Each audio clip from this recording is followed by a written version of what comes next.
कर इसको छोड़कर किसी और के साथ जा रही है। तभी इसको लेने इसके साथी आ जाते हैं। ये सब एक चोरी को अंजाम देने जा रहे हैं। ये बर्लिन के सुनहरे दिनों की कहानी है। उस वक्त ना तो ये बीमार था और ना ही चूहे की तरह छिपकर चोरियां करता था। ये है कैला।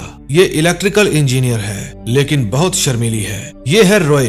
ताले तोड़ना और सलाखों के पीछे जाना इसकी खूबी है। ये बर्लिन को अपना गॉडफादर मानता है और बर्लिन इसको अपना पालतू कुत्ता समझता है। ये है डेमियन। ये पेशे से एक प्रोफेसर है। ये अपने खाली समय में चोरी की प्लानिंग करता है। ये जीनियस और मास्टरमाइंड है। ये है ब्रूस। ये ऑलराउंडर है। हर हालात में जीने की कला इसको खूब आती है। ये सभी मिस्टर एंटोनियो वाल्स के राजमहल में जाते हैं। बर्लिन उसे सर्च वारंट दिखाकर घर की चेकिंग कराने को कहता है। बर्लिन उसे डराता है कि अगर ये उसका सहयोग नहीं देगा तो कम से कम 9 साल के लिए अंदर जाएगा। फिर वो उसके लॉकर में जाकर एक 500 साल पुराना प्याला उठाता है और उसे बता देता है कि हम पुलिस वाले नहीं हैं। अगर जिंदा रहे तो ऐसे प्याले आते जाते रहेंगे। डिनर की टेबल पर एक आदमी कहता है, तुम सब मुझे पुलिस वाले नहीं लग रहे, प्लीज अपना बैच और आईडी नंबर दिखाइए। तभी वहाँ बर्लिन आ जाता है। वो उस ज्यादा बोल रहे आदमी को कहता है कि अपना फोन टेबल पर रख दो और फिर बर्लिन उस फोन को तोड़ देता है। फिर बर्लिन उसको अपनी गन दिखाकर कहता है, ये है मेरा बैच। फिर वो आदमी लाइन पर आ जाता है। फिर बर्लिन उन सबको अपने आईडी कार्ड निकालने के लिए कहता है ताकि अगर किसी को FIR करवाने की चुल मचे तो इन सबको पता हो कि उसका घर कहाँ है। फिर वो उस आदमी को बाहर ले जाकर कहता है अपनी बीवी के सामने हीरो बन रहे थे या गर्लफ्रेंड के। वो आदमी उसके आगे गिड़गिड़ाता है। फिर बर्लिन कहता है प्यार इतनी बड़ी चीज नहीं है जिसके आगे अपनी जिंदगी हारी जाए। फिर वे उसे बिना कुछ कहे वहाँ से चले जाते हैं। फिर कुछ दिन बाद ये सभी अपना भेष बदलकर एक होटल में जाते हैं। बर्लिन उन सबको एक नई मेंबर से मिलवाता है। उसका नाम था कैमरन। ये तूफानी लड़की है जिसको जिंदगी ने बहुत सारे गहरे घाव दिए हैं। रॉय पहली नजर में ही इसकी तरफ अट्रैक्ट हो जाता है और बर्लिन उसके मन में क्या चल रहा है 1 सेकंड में भांप लेता है। फिर बर्लिन कहता है कि हम यहाँ चोरी के इरादे से आए हैं जिसकी शुरुआत 10 दिन पहले ही ये प्याला चुराने के साथ हो चुकी है। इस प्याले की कीमत 40,000 यूरो है और हम इसकी कीमत 44 मिलियन यूरो करने वाले हैं। फिर डेमियन 37 लाख के इस प्याले को तोड़ने लगता है। अब ये इस टूटे प्याले की मदद से यूरोप के शाही परिवारों के गहने चुराने वाले थे, वो भी एक साथ, जो कि 34 अलग अलग शहरों में पड़े थे। फिर वे उस प्याले को अमोनियम क्लोराइड में डुबोते हैं ताकि उसकी चमक खराब हो जाए और वो पुराना दिखने लगे। फिर वे पेरिस की एक पुरानी चर्च में जाकर फादर से मिलते हैं। बर्लिन कहता है मैं प्रोफेसर सेंटाना हूँ और पॉलिटेक्निक यूनिवर्सिटी ऑफ सालामेंस से आया हूँ। पादरी ने इनको यहाँ बुलाने से पहले ऑनलाइन रिसर्च भी की थी जहां उनको इनके बारे में 600 से भी ज्यादा आर्टिकल पढ़ने को मिले थे और वो सब कैला की करामात थी। चर्च के अंदर पादरी ने 2 गुंडे भी पाल रखे थे। ये दोनों सुधरने के लिए चर्च आए थे और कुछ दिन बाद इनकी रिहाई होने वाली थी। फिर वे पादरी को कुछ डॉक्यूमेंट्स दिखाते हैं जिनके अनुसार इस चर्च से भी बहुत पहले यहाँ एक और चर्च होने का दावा किया गया था। फादर कहता है कि मेरी चर्च 1240 में बनी थी और इन डॉक्यूमेंट्स के अकॉर्डिंग यहाँ 5वीं शताब्दी में भी चर्च होने की बात कही गई है। लेकिन वे फादर को विश्वास दिला देते हैं कि आप जहाँ खड़े हैं वो पेरिस की सबसे पुरानी चर्च है और इसके नीचे बहुत सारा खजाना दबा है। फिर फादर उनको चर्च के तहखाने में ले जाता है। फिर वे मशीन से चेक करते हैं। वहाँ 16 फुट नीचे कुछ दबा होने का संकेत मिलता है। इन सब का प्लान यहाँ पर खुदाई करने का था क्योंकि यहाँ से एक रास्ता पेरिस की उन टनल से जाकर मिलता है जहाँ से वे पेरिस की किसी भी कोने में जा सकते थे। फिर डेमियन मैप में समझाता है कि हमें चर्च से इस जगह पर पहुँचना है। ये पेरिस का सबसे बड़ा नीलामी घर है जहाँ 34 अलग अलग शहरों से शाही घरानों के गहने आने वाले हैं। अब हमें ये पता लगाना है कि किस दिन वो सभी गहने यहाँ पर आ चुके होंगे। फिर बर्लिन उनको दिखाता है कि उनके होटल के बिल्कुल सामने उस ऑक्शन हाउस के डायरेक्टर का घर है। सिर्फ उसी इंसान को वक्त और तारीफ पता होगी। फिर बर्लिन कहता है कि हम उसके घर जाएंगे तो बढ़िया कपड़े पहन कर जाएंगे ताकि हम पर किसी को शक ना हो। रॉय की नजर अब भी कैमरन पर थी। फिर बर्लिन रॉय को समझाता है कि इश्क में खतरे के निशान होते हैं। हमें आपकी आंखों में कैमरन के लिए चमक दिख रही है, बस आप इतना जान लीजिए वो लड़की मेंटल हॉस्पिटल में भी जा चुकी है। आपको उसके काम पर नजर रखनी है, ना कि उसके पांव पर बने टैटू पर। रॉय समझ जाता है। फिर वे देखते हैं कि नीलामी घर का डायरेक्टर जिसका नाम मार्क था वो अपनी वाइफ के साथ घर से निकल जाता है। फिर ब्रूस उसका पीछा करता है ताकि उस पर नजर रख सके। फिर रॉय और कैमरन कपल बनाकर सामने वाली बिल्डिंग के बाहर जाते हैं और उसका दरवाजा खोल लेते हैं। फिर वहाँ कैला आती है और फिर वे सभी अंदर चले जाते हैं। फिर कैला और कैमरन लिफ्ट से ऊपर जाते हैं और रॉय सीढ़ियों से। फिर वे उनके अपार्टमेंट का दरवाजा खोलने की कोशिश करते हैं। तभी उनका नेबर बिल्डिंग के अंदर आता आता है और उसके ऊपर आने से पहले ही उनको सिक्योरिटी ऑफ करके दरवाजा खोलना था। फिर वे उसके ऊपर आने से पहले दरवाजा खोल लेते हैं और घर के अंदर घुस जाते हैं। फिर वे अपने गैजेट्स निकालते हैं जिनके अंदर छोटे छोटे कैमरे लगे थे। उस घर में एक छोटा सा डॉगी भी था जिसको बॉल से खेलना पसंद था।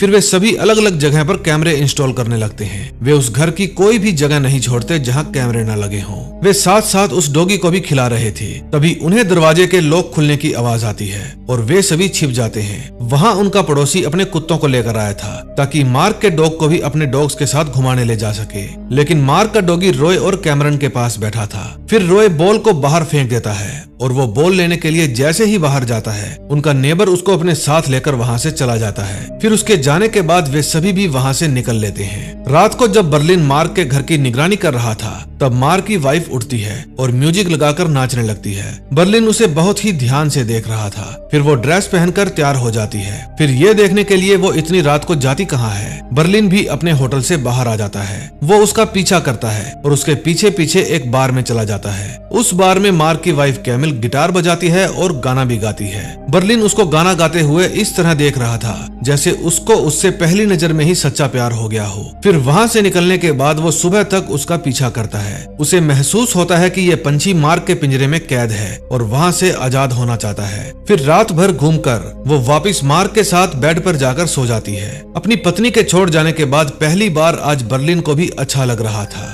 अगले सीन में हम देखते हैं ब्रूस और कैला चर्च के नीचे तय खाने में खड्डा खोदकर उस एंटी कप को दबा देते हैं। ब्रूस कैला के ऊपर लाइन मारता है लेकिन कैला उसे कहती है कि मैं ऐसी वैसी लड़की नहीं हूँ, आइंदा इस बात को ध्यान में रखना। फिर थोड़ी देर बाद वहाँ बर्लिन आ जाता है। डैमियन पूछता है तुम रात भर कहाँ थे। वो बताता है कि रात को हम एक औरत से मिले। फिर वो रात वाली सारी बात डैमियन को बताता है। वो कैमिल से इतना इम्प्रेस हो गया था कि उसके बारे में सब कुछ जानना चाहता था और इस काम में उसे डैमियन की हेल्प चाहिए थी। फिर डैमियन कहता है कि हमने यहाँ तक आने के लिए कितने पापड़ बेले हैं। हम जिस आदमी को लूटने वाले हैं तुम उसी की वाइफ को पटाना चाहते हो, एक साथ दो झटके। बर्लिन कहता है उसके लिए मैं पूरे प्लान को खतरे में डालने को तैयार हूँ और आपको भी। इतने में वहाँ फादर आ जाते हैं। फिर वे सब फादर के सामने नाटक करते हैं और जमीन के अंदर से वही कांसे का कप बाहर निकालते हैं। उसको देखकर फादर की आंखें खुली की खुली रह जाती है। बर्लिन कहता है हमें खुदाई के लिए 3 हफ्ते का समय चाहिए और फादर को ये बात मंजूर थी। फिर अगले दिन बर्लिन रॉय को लेकर उसी बार के बाहर कैमिल का इंतजार करता है। फिर बर्लिन रॉय को कहता है कि जब हम अंदर जाएं तो 2 मिनट बाद आप मेरे एक पुराने दोस्त बनकर अंदर आ जाना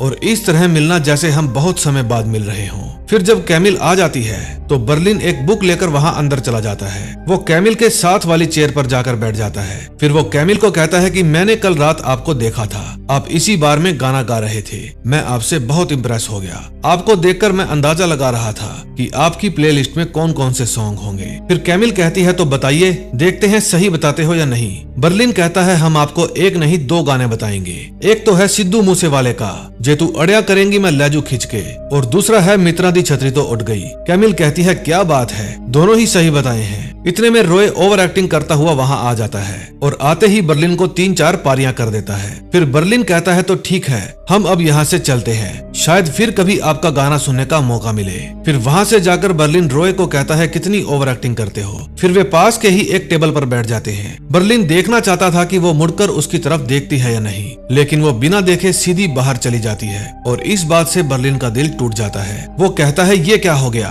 कहीं हमने कोई गलती तो नहीं कर दी, कहीं उन्होंने हमें गे तो नहीं समझ लिया, आपको 3-4 बार किस करने की क्या जरूरत थी। फिर वो रॉय के ऊपर गर्मी खाने लगता है क्योंकि ये रिश्ता शुरू होने से पहले ही टूट गया था। दूसरी तरफ डैमियन, ब्रूस, कैला और कैमरन को चर्च के नीचे बनी बेसमेंट से सुरंग का रास्ता मिल जाता है। वहाँ बहुत से लोगों के कंकाल पड़े थे। ये वही टनल थी जिसके बारे में मैंने लुपिन वेब सीरीज में भी आपको बताया था। फिर वे मैप के अकॉर्डिंग टनल में आगे बढ़ते हैं। उन्हें नीलामी घर तक पहुँचने का सीधा रास्ता मिल जाता है। फिर वे सीधी लेजर के डायरेक्शन में खुदाई करते हैं। बर्लिन उस समय कैमिल की प्रोफाइल देख रहा था और रॉय सीसीटीवी के जरिए उसके घर पर नजर रखे हुए था। फिर रॉय बर्लिन को बताता है कि मियां बीवी में झगड़ा चल रहा है। कैमिल को ओपेरा जाना था लेकिन उसका पति वहां जाना नहीं चाहता था क्योंकि आज उसका शेड्यूल बिजी था। फिर बर्लिन कहता है उसके साथ ओपेरा मैं जाऊंगा।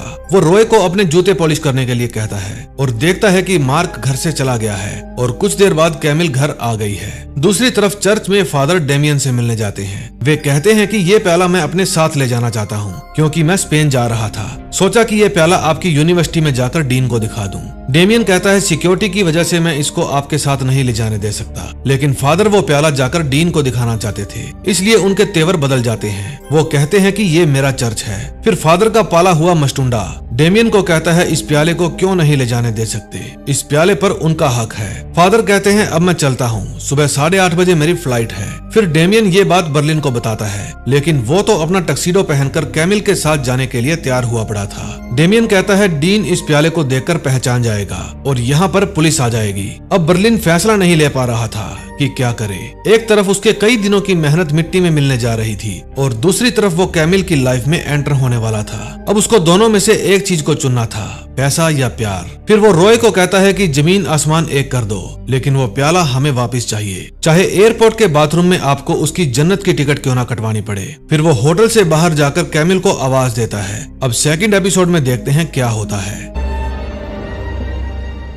सेकंड एपिसोड में हम देखते हैं बर्लिन कैमिल को आवाज देता है और कहता है कि क्या इत्तेफाक है, हम सामने वाले होटल में ही रुके हैं, कल सारा वक्त हम आपके बारे में ही सोच रहे थे। कैमिल कहती है मैं जल्दी में हूँ, मुझे जाना है। बर्लिन कहता है तो हम आपके साथ चल सकते हैं, रास्ते में थोड़ी गुफ्तगू भी हो जाएगी। थोड़ी देर बाद कैमरन एक बाइक लेकर वहाँ आती है। फिर वो रॉय के कमरे में जाती है। रॉय कहता है कि लाओ चाबी दो, बर्लिन ने मुझे एक काम दिया है, तुम यहाँ बैठकर सीसीटीवी देखो। वो कहती है कि मैं भी तुम्हारे साथ चलूंगी। फिर वे दोनों तैयार होकर फादर से प्याला वापस लेने जाते हैं। दूसरी तरफ कैमिल टैक्सी के अंदर ही अपने कपड़े चेंज करती है और फिर वे ओपेरा क्लब जाते हैं। वहाँ एक से एक छपरी भरे पड़े थे और बर्लिन अकेला ही था जो टक्सीडो पहनकर आया था। दूसरी तरफ रॉय और कैमरन फादर के पास पहुंच जाते हैं। जब वो टैक्सी को आवाज देते हैं तो वे फादर से उसका बैग छीन लेते हैं, लेकिन फादर की पकड़ बहुत ही मजबूत थी। उनके चिल्लाने की आवाज उनके मस्टुंडे सुन लेते हैं। उनमें से एक मस्टुंडा ट्रैश उठाकर उन दोनों पर दे मारता है और वे वहीं पर नीचे गिर जाते हैं। फिर वे बैग उठाकर पैदल ही भागने लगते हैं और वे मस्टुंडे उनकी ही बाइक पर उनका पीछा करने लगते हैं। आगे जाकर गली में उनको शादी की भीड़ मिलती है। वे दोनों भागकर उस भीड़ को क्रॉस कर लेते हैं, लेकिन वे मस्टुंडे भीड़ के अंदर फंस जाते हैं। फिर वे दूल्हे की कार चुराकर वहां से भागने लगते हैं। वे मस्टुंडे अब भी कार का पीछा कर रहे थे। फिर आगे जाकर उनको जनाजा मिलता है। फिर वे कार को वहीं पर छोड़कर पास में बने पार्किंग लॉट में घुस जाते हैं। वे मस्टुंडे समझ जाते हैं कि वे पार्किंग लॉट में गए हैं। फिर वे भी पार्किंग लॉट के अंदर चले जाते हैं। वे दोनों बहुत ही गुस्से में थे। फिर रॉय कहता है कि तुम दूसरी तरफ जाओ, मैं सीधा जाता हूँ। फिर वहां जाकर वे गाड़ियों को हिलाते हैं और उनके अंदर के सायरन बजने लगते हैं। वे दोनों अलग अलग जगह से गाड़ियों के सायरन ऑन करके उन मस्टुंडों को कंफ्यूज कर रहे थे। फिर वे एक गाड़ी स्टार्ट करके वहां से भागने लगते हैं, लेकिन उनमें से एक गुंडा कुल्हाड़ी लेकर गाड़ी का टायर पाड़ देता है और उनकी गाड़ी दूसरी कार में जाकर ठुक जाती है। फिर जब वे कार से निकलकर भागते हैं तो वे मस्टुंडे उनको घेर लेते हैं। फिर उनमें से एक गुंडा तेज पानी की बौछार मारता है और उनका बैग नीचे गिर जाता है। फिर वो प्याला वापस मस्टुंडे के हाथ लग जाता है और रॉय कैमरन को लेकर वहां से भाग जाता है। इनके साथ अब जो भी हुआ उसमें एक अच्छी बात थी और एक बुरी। अच्छी बात ये थी कि मस्टुंडों को पता नहीं चल पाया कि ये चोर कौन थे, और बुरा ये हुआ कि प्याला इनके हाथ से निकल गया था। दूसरी तरफ बर्लिन कैमिल के साथ ओपेरा में एंजॉय कर रहा था। बर्लिन उसके साथ अच्छा वक्त बिताता है और फिर वे वापस अपने होटल की तरफ जाने लगते हैं। फिर टैक्सी से नीचे उतरकर वे मोबाइल नंबर एक्सचेंज करते हैं। अब कैमिल की नजरों में भी बर्लिन के लिए प्यार नजर आ रहा था। जब सुबह होती है तो ब्रूस कैला के रूम में जाता है। वो उससे पूछता है कि कैमरन कहाँ है, कल रात वो मेरी बाइक ले गई थी, लेकिन कैला को उसके बारे में कुछ नहीं पता था। फिर वो कैला के ऊपर लाइन मारने लगता है, लेकिन कैला थोड़ी शर्मीली स्वभाव की थी। वो उसको जाने के लिए कहती है और कहती है कि अगर कैमरन आई तो मैं उसे कॉल करने के लिए कह दूंगी। दूसरी तरफ रॉय और कैमरन डेमियन को मिलने के लिए बुलाते हैं और कल जो हुआ उसे सब कुछ बताते हैं। डेमियन कहता है कि तुमने कल फोन क्यों नहीं किया। वे कहते हैं कि हमने बर्लिन को कई बार फोन किया, लेकिन उन्होंने फोन उठाया नहीं। फिर डेमियन कहता है कल तुमने फादर को 30 फुट तक अपनी बाइक के साथ घसीटा, एक शादी बर्बाद कर दी और 26 कारों को नुकसान पहुंचाया। कैमरन कहती है उन दोनों जानवरों के होते हुए प्याला चुराना आसान नहीं था। फिर डेमियन उनको वो प्याला दिखाता है और कहता है कि कल की घटना के बाद फादर डर गए और वे खुद ही हमें प्याला दे गए। उन्होंने कहा कि कुछ लोगों ने मेरे ऊपर हमला करने की कोशिश की, ये प्याला आपके पास ही सेफ है। अब अच्छी खबर ये है कि कल उनकी कमर टूट गई और वो एक हफ्ते के लिए चर्च नहीं आ पाएंगे। हमें अपना काम करने के लिए एक हफ्ता और मिल गया। फिर वो रॉय को बर्लिन के पास भेज देता है। जब बर्लिन सो रहा था तो उसके पास कैमिल का फोन आता है। वो उसे बालकोनी में बुलाती है। वो कहती है कि मैं पिछले 8 सालों से शादीशुदा हूँ, लेकिन कल जो एहसास आपके साथ हुआ वो पहले कभी नहीं हुआ। आप पेरिस में कब तक हैं? बर्लिन कहता है मैं सिर्फ एक दिन हूँ। फिर वो अंदर चली जाती है। उस दिन बर्लिन बर्लिन खुश था क्योंकि उसकी गाड़ी पटरी पर आ रही थी। जब रॉय बर्लिन के पास आता है तो बर्लिन उसको एक जाम पिलाता है। वो कहता है कि नंबर देने के 3 घंटे बाद ही उसने मेरे पास फोन किया। इतने में उनका दरवाजा नॉक होता है और बाहर से कैमिल की आवाज आती है। अब बर्लिन और रॉय के तोते उड़ जाते हैं क्योंकि कमरे के अंदर उनका सेटअप लगा हुआ था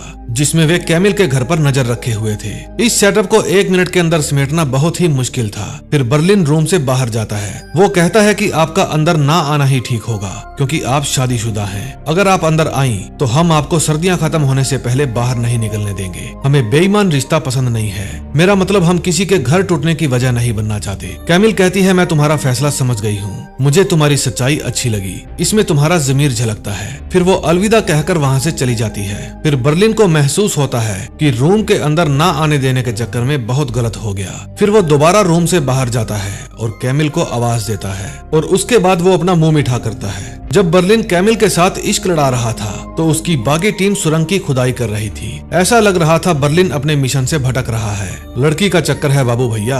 अब बर्लिन कैमिल के दोस्तों के साथ भी पार्टियां करने लगा था। कुछ दिन तक ये सब कुछ ऐसे ही चलता रहा। तभी कैली अपने रूम में कैमरन को बताती है कि मुझे शायद ब्रूस अच्छा लगने लगा है। मुझे इस तरह के बदतमीज लोग बिल्कुल भी पसंद नहीं है, लेकिन पता नहीं क्यों ये मेरे दिमाग से जाता ही नहीं है। मुझे उसके पसीने की खुशबू अच्छी लगती है। मैंने तो उसका टॉवल भी छुपा रखा है जिससे उसने अपना पसीना पोंछा था, लेकिन वो 24 का है और मैं 36 की। क्या करूं? फिर कैमरन कहती है जो तुम्हारा दिल कहे वो करो। दिल होना चाहिए जवान उम्र च की रखिया।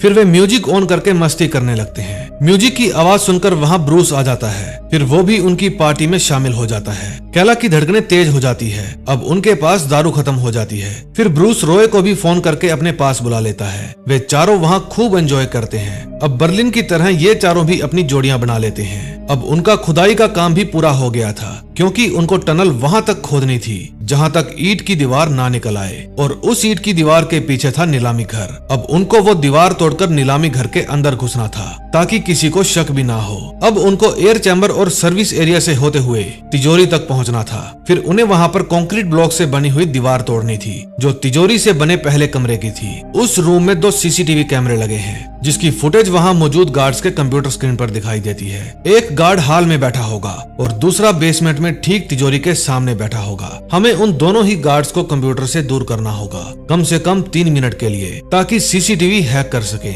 वे गार्ड हर रोज 8 बजे डिनर में आमतौर पर पिज्जा ही मंगवाते हैं, लेकिन अब की बार जब वो फोन करेंगे तो फोन कैला उठाएगी। उसके बाद हम अपने धूल से भरे हुए कपड़े उतारकर बिल्कुल साफ सुथरे कपड़े पहन लेंगे ताकि तिजोरी में मिट्टी का एक भी कण या आपका एक भी बाल ना मिले, वरना पूरा प्लान चौपट हो जाएगा। ब्रूस उन गार्ड्स के लिए पिज्जा डिलीवरी लेकर जाएगा और उन गार्ड्स को ज्यादा से ज्यादा गुस्सा दिलवाने की कोशिश करेगा क्योंकि पिज्जा ठंडा होगा। ये वो सारी चीजें करेगा जिससे भूखे आदमी को गुस्सा आ जाए, क्योंकि जब डिलीवरी बॉय किसी से अकड़कर बात करता है तो इससे ईगो हर्ट हो जाती है। फिर वो अपने साथी को बुलाएगा। जैसे ही उसका साथी अपनी जगह से हिलेगा हमारा खेल शुरू हो जाएगा। हमारे पास अपना प्लान पूरा करने के लिए पूरे 3 मिनट होंगे। फिर हमारा रोबोट कंक्रीट के एक ब्लॉक को बाहर निकालेगा और फिर हम पहुंच जाएंगे एंटी चैम्बर के अंदर। ब्रूस उन गार्ड्स को उलझा कर रखेगा। फिर कैला सीसीटीवी हैक कर लेगी। ब्रूस बदतमीजी पे बदतमीजी करता रहेगा जब तक कि कोई गार्ड उस पर हाथ ना उठा दे। फिर ब्रूस नीचे गिरकर बेहोश होने का नाटक करेगा। वो पुलिस या एम्बुलेंस बिल्कुल नहीं बुलाएंगे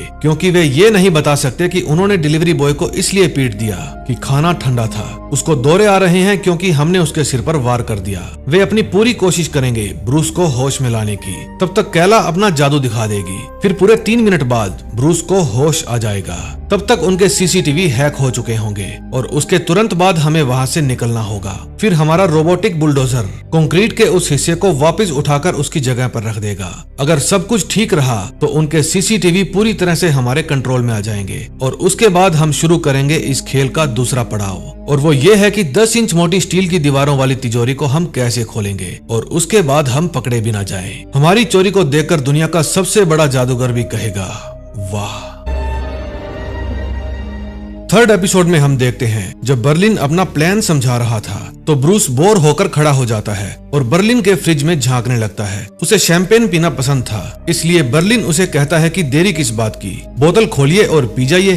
वो पूरी बोतल पी नहीं सकता था, लेकिन बर्लिन उसे कहता है कि प्लान समझाने में देरी हो रही है, प्लीज बोतल को खोलिए और उसको पीना शुरू कीजिए। फिर वो जबरदस्ती ब्रूस को पूरी बोतल पिला देता है और कहता है कि ये कोई स्कूल की क्लास नहीं है जिसमें ध्यान ना दोगे तो ग्राउंड के चक्कर लगाने पड़ेंगे। ये हमारा क्लासरूम है, इसमें हम एक प्लान डिस्कस कर रहे हैं। अगर किसी से भी गलती होती है तो सजा के तौर पर उसको फ्रांस की जेल में 16 साल बिताने पड़ेंगे। अगर किसी ने भी इस प्लान पर ध्यान नहीं दिया तो वो अपने बाकी साथियों की जिंदगी भी खतरे में डाल देगा। बर्लिन कहता है कि एक और शख्स है जिन्होंने हमारे साथ बहुत चोरियां की है। उनका मानना है कि चोरी सिर्फ एक चैप्टर नहीं है बल्कि पूरी एक किताब है। कैमरन पूछती है तो वो हमारे साथ इस चोरी में क्यों नहीं है। बर्लिन बताता है कि वो इस समय किसी दूसरी चोरी को प्लान कर रहे हैं और वो चोरी भी बहुत लाजवाब होने वाली है। बर्लिन इस समय प्रोफेसर की बात कर रहा था। बर्लिन कहता है कि हमने इस चोरी में तजुर्बेकार चोर इसलिए नहीं लिए क्योंकि तजुर्बे के साथ आता है घमंड और घमंड सिर्फ हम पर जचता है। अब मैं आपको दुनिया का सबसे बेहतर चोर बनाऊंगा।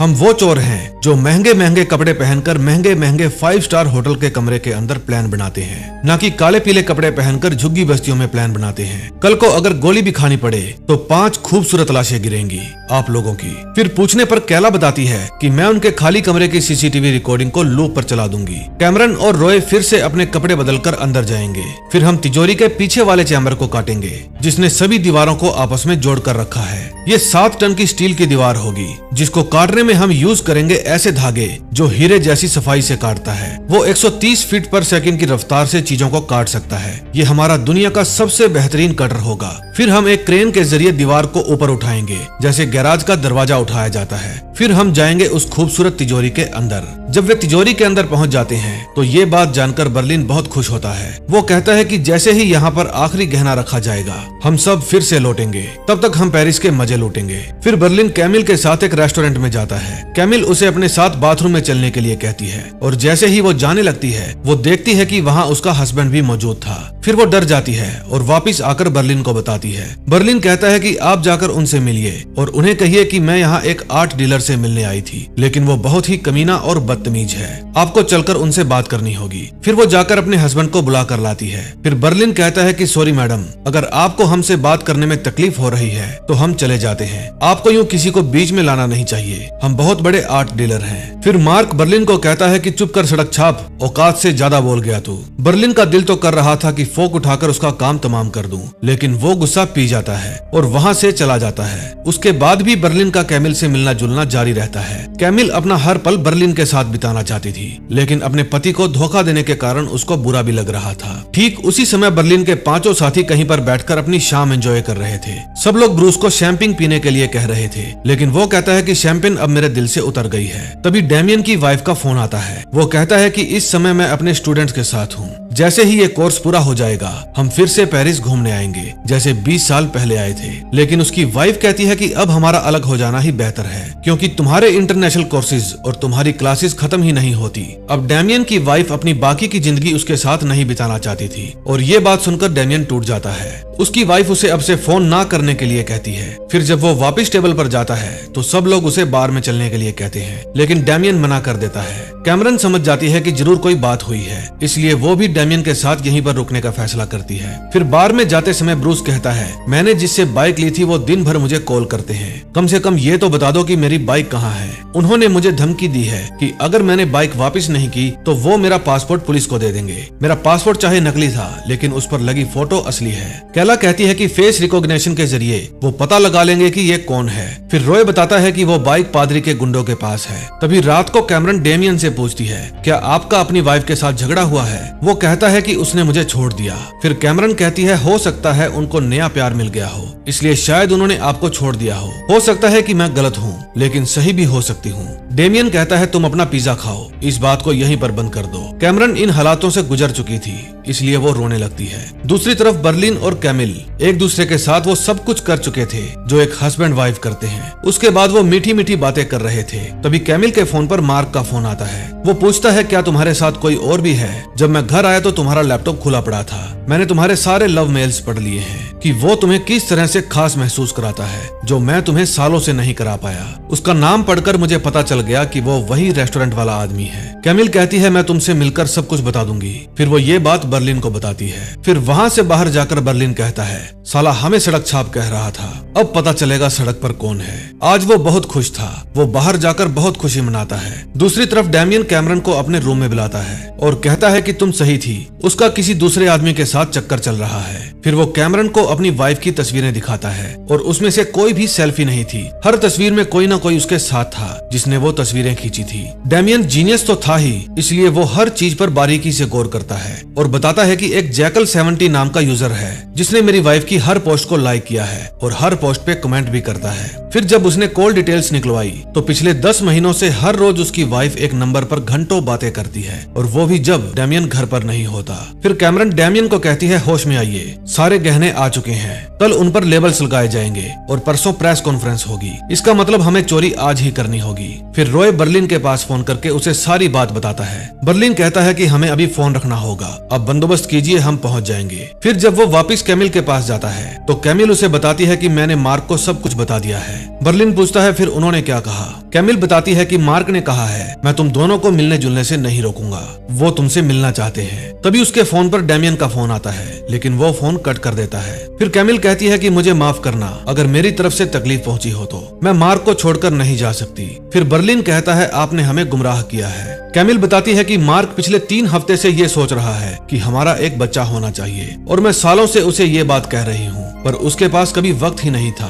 और अब जब उसे ये वक्त मिला है तो मैं तुम्हारे प्यार में पागल हूँ। फिर बर्लिन कहता है, इस पूरे वाक्य से हम हिल गए हैं, इसलिए हमें खुद से बातें करने के लिए थोड़ा वक्त चाहिए। मैं दूसरा रूम बुक करवा रहा हूँ, कल सुबह मिलते हैं। फिर बर्लिन वहाँ से निकलकर सीधा चर्च जाता है। वो रॉय को कहता है कि हम कुछ ही देर में वहाँ पहुँचने वाले हैं। रॉय पूछता है, आप ठीक तो है ना सर? बर्लिन कहता है, हम उसके दूसरे खिलौने बनकर रह गए। वो प्यार तो हमसे करती है लेकिन जिंदगी अपने पति के साथ ही जीना चाहती है। हम सिर्फ उसके जिस्म की प्यास बुझाने वाले यार बनकर रह गए, या इससे भी बुरा कोई लफ्ज हो तो वो बन गए। उस सड़क छाप इंसान ने हमें अपनी पत्नी से प्यार करने का लाइसेंस दे दिया है और थूकता हूँ मैं ऐसे लोगों के मुंह पर। उसे जैसे ही हमारे प्यार के बारे में पता चला उसने अपना हुक्म का पत्ता खोल दिया। उसे अचानक से बाप बनने की इच्छा होने लगी। फिर वो रॉय को एसीटोन और प्योर ब्लीच का इंतजाम करने के लिए कहता है, क्लोरोफॉर्म बनाने के लिए, क्योंकि मार्क को नहीं पता था उसने किसके साथ पंगा लिया है। मैं वो अजगर हूँ जो उसको जिंदा निगल जाएगा। रॉय ने बर्लिन को इतना गुस्से में पहली बार देखा था, इसलिए उसे डर लगने लगा था। 4th एपिसोड में हम देखते हैं बर्लिन सीधा चर्च जाता है और वहां अपनी गाड़ी पार्क करके चर्च के अंदर चला जाता है। डैमियन, ब्रूस, कैला और रॉय सीसीटीवी में देख रहे थे कि वहां आखिरी गहना भी आ चुका था जिसको मार्क बड़े ही ध्यान से तिजोरी में रख रहा था। फिर बर्लिन वहां आकर उनसे पूछता है, क्या सभी गहने आ गए हैं? कैला कहती है कि सभी गहने आ गए हैं और अब ये तिजोरी 15 घंटे बाद खुलेगी। ये तिजोरी सिर्फ मार्क ही खोल सकता था, अब इन सब का अंदर जाने का वक्त आ गया था। फिर डैमियन पूछता है, तुम पिछले 2 दिनों से पेरिस में नहीं थे और ना ही मार्क की बीवी, तुम उसके साथ रंगरलियां मना रहे थे, इसीलिए तुम यहाँ नहीं पहुँच पाए। बर्लिन कहता है, आप जलनखोर माशूका की तरह बात कर रहे हैं। फिर बर्लिन सबको सूट पहनने के लिए कहता है। कैला सीसीटीवी का लूप ऑन कर देती है। फिर वे अपने रोबोट की हेल्प से एंटी चैम्बर की कंक्रीट स्लैब को हटाते हैं और फिर एंटी चैम्बर में प्रवेश कर जाते हैं। अब वे तिजोरी में घुसने के लिए पूरी तरह से तैयार थे। फिर वे सभी तिजोरी के अंदर एंटर कर जाते हैं। अब उनका प्लान था कि सभी डिब्बों में से गहने निकालकर उन डिब्बों को वापस उसी जगह पर रखना है ताकि सीसीटीवी ऑन होने पर सब कुछ पहले जैसा दिखे। वे सभी गहनों को इकट्ठा करना शुरू कर देते हैं। वे सभी गहनों की डिटेल के आगे टिक मार्क भी कर रहे थे ताकि कोई भी गहना यहीं पर ना रह जाए। बर्लिन कहता है, यही चीजें तो है जो जिंदगी को जीने के लायक बनाती है। फिर डैमियन कहता है, तुम जैसे जलील इंसान को क्या पता जिंदगी किस तरह जी जाती है। तुम तो 3 दिन किसी दूसरे की बीवी के साथ गुजार कर आ रहे हो और तुम्हारी खुद की बीवी किसी और के साथ चली गई। ये बात सुनकर सब लोग चिंता में हो जाते हैं कि कहीं मिशन खराब ना हो जाए। बर्लिन कहता है, हम उनसे बेइंतहा मोहब्बत करते हैं। फिर डैमियन कहता है, किसी की जिंदगी खराब करना मोहब्बत नहीं होती। फिर बर्लिन कहता है, आपकी बीवी आपके साथ सिर्फ इसीलिए टिकी है क्योंकि हम आपके दोस्त हैं। ये बात सुनकर डैमियन बर्लिन को मारने की कोशिश करता है और इस दौरान एक ज्वेलरी बॉक्स नीचे गिर जाता है। बॉक्स गिरने की आवाज मार्क सुन लेता है। वो गार्ड से पूछता है, क्या तुमने भी वो आवाज सुनी? फिर गार्ड कहता है, वो स्टील के फैलने की आवाज है, अक्सर ऐसी आवाजें आती रहती हैं। फिर कैला बताती है कि उन्होंने ये आवाज सुन ली है। मार्क तिजोरी के गेट को कान लगाकर सुनता है और कहता है कि जल्दी से दरवाजा खोलो। गार्ड कहता है कि अब तिजोरी का दरवाजा 15 मिनट बाद ही खुलेगा।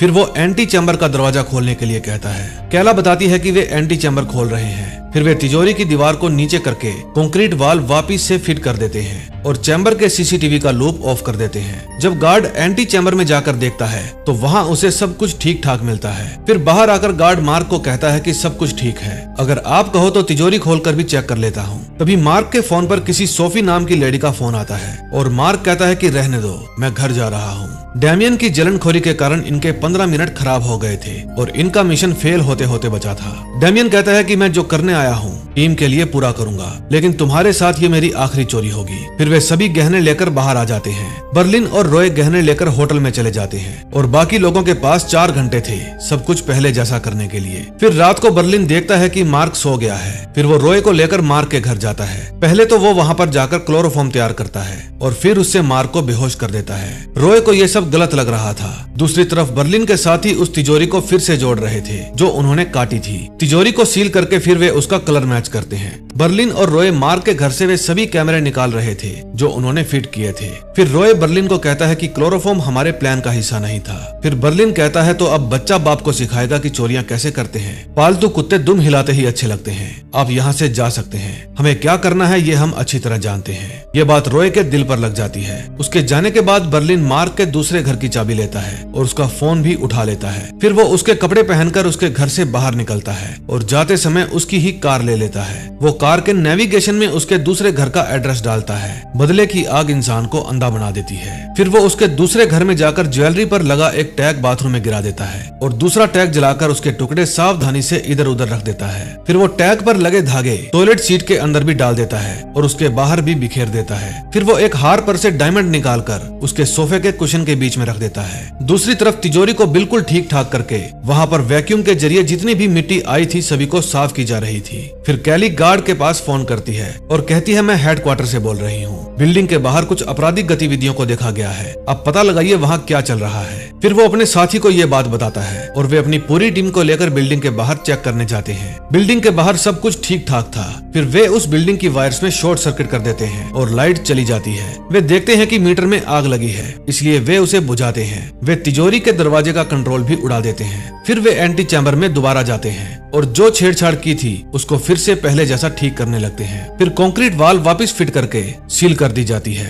तभी गार्ड्स मार्क के फोन पर फोन करते हैं जो कि बर्लिन के पास था, लेकिन वो फोन को पिक नहीं करता। फिर वे उस टनल की दीवार की वापस चिनाई कर देते हैं और उसके बाद वो अपना सारा सामान वहीं पर छोड़कर उस कंकाल को वापस जोड़ देते हैं ताकि जब भी 600-700 साल बाद किसी को इसके बारे में पता चले तो ये चोरी इतिहास बन जाए। तभी बर्लिन वापस मार्क के घर पर जाता है और जो सामान उसने जहाँ जहाँ से उठाया था वापस वहीं रख देता है। उसके बाद वो वापस अपने होटल आ जाता है। उनका प्लान था कि जब तक ये सब कुछ खत्म करेंगे सुबह के 3-4 बज चुके होंगे, इसलिए होटल जाने के बाद कोई भी होटल से बाहर नहीं निकलेगा। इस दौरान वे गहनों को अच्छे से पैक करेंगे और अपना अपना रूम अच्छे से साफ करेंगे। इस चोरी में जितने भी कंप्यूटर्स का यूज किया गया था सबको अच्छे से फॉर्मेट कर दिया जाएगा। रात को जब कैमरन फ्लोर की सफाई कर रही थी तब ब्रूस कैला से मिलने आता है। वो कहता है कि मुझे तुमसे कुछ जरूरी बात करनी है, इसलिए वो उसे वॉशरूम में ले जाता है। ब्रूस कहता है मैंने जहाँ से बाइक ली थी मैं वहाँ अपना पासपोर्ट लेने गया था, लेकिन वहाँ पर अलार्म लगा रखे हैं। मुझे उनका सिस्टम हैक करने के लिए तुम्हारी हेल्प चाहिए। 44 मिलियन की चोरी करने के बाद मैं एक पासपोर्ट की वजह से पकड़ा नहीं जाना चाहता। हम वहाँ जाएंगे, तुम अलार्म को बंद करना,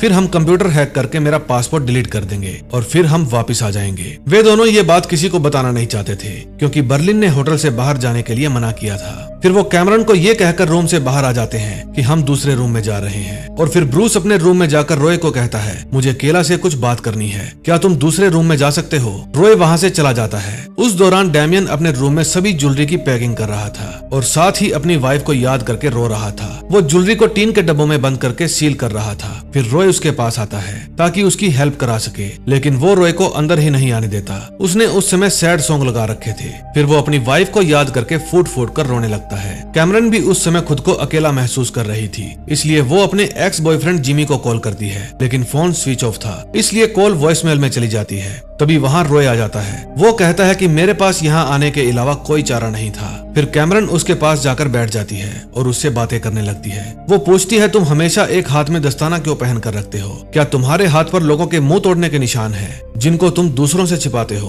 और इस टैटू का क्या मतलब है। फिर वो पूछती है क्या हम द पर्ज मूवी की तरह कोई ऐसी गेम खेल सकते हैं जिसमें आज रात हम कोई भी नियम कानून ना माने। रॉय कहता है मैं भी बर्लिन का पालतू कुत्ता बनकर थक गया हूँ। फिर वे भी होटल से बाहर जाने का प्लान बनाते हैं। अगले सीन में हम देखते हैं ब्रूस और कैला उस बिल्डिंग में पहुंच जाते हैं जहां से ब्रूस ने बाइक रेंट पर ली थी। कैला अलार्म को ऑफ करके वहां का लॉक खोलती है। फिर वे चुपके से ऑफिस के अंदर जाते हैं और कंप्यूटर सिस्टम को हैक करने की कोशिश करते हैं। कैला कंप्यूटर ऑन कर लेती है। तभी ब्रूस की नजर पड़ती है कि नीचे 4 गार्ड्स बैठे कार्ड्स खेल रहे हैं। फिर उनमें से एक गार्ड उठता है और कहता है कि मैं ऊपर जाकर संभाल के आता हूँ। जब वो ऊपर जाकर देखता है तो कैला बैठी कंप्यूटर का काम कर रही थी। गार्ड पूछता है तुम कौन हो। कैला कहती है मैं एमिली हूँ, अभी कुछ देर पहले ही आई हूँ। फिर वो पूछता है मिशेल कहाँ है। उसकी नजर टेबल पर पड़ी मिशेल की तस्वीर पर जाती है और वो कहती है कि जिम में उसके पाँव में मोच आ गई है, इसलिए उसकी जगह पर मुझे आना पड़ा। फिर गार्ड कहता है ये तो होना ही था, वो हैवी वेट जो उठाती है। उस समय ब्रूस टेबल के नीचे छुपा था।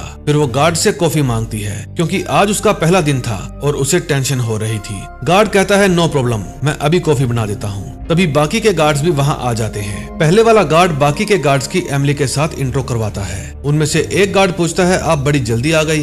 वो कहती है कि मिशेल ने मुझे जल्दी आने के लिए कहा था। फिर कंप्यूटर में कुछ एरर आ जाता है और कैला नर्वस हो जाती है। गार्ड उसके चेहरे को देखकर पहचान जाता है कि जरूर कुछ गड़बड़ है। फिर जब वो उसे कॉफी देने के लिए आता है तो पूछता है कुछ प्रॉब्लम है क्या। कैला कहती है ये हैंग हो गया है। फिर वो कहता है कि मैं इसको बंद करके दोबारा ऑन कर देता हूँ। फिर वो जैसे ही उसकी तार निकालने के लिए नीचे बैठता है उसको ब्रूस दिख जाता है। भाई साहब अब होने वाले हैं पंगे, क्योंकि बर्लिन ने उन सबको होटल में रुकने के लिए कहा था, लेकिन इन दोनों प्रेमी जोड़ों ने उसकी बात नहीं मानी। ये दोनों किस मुसीबत में फंसे थे ये तो आपने देख ही लिया, और वे दोनों कुछ और ही भसड़ मचा रहे थे। तो देखते हैं नेक्स्ट एपिसोड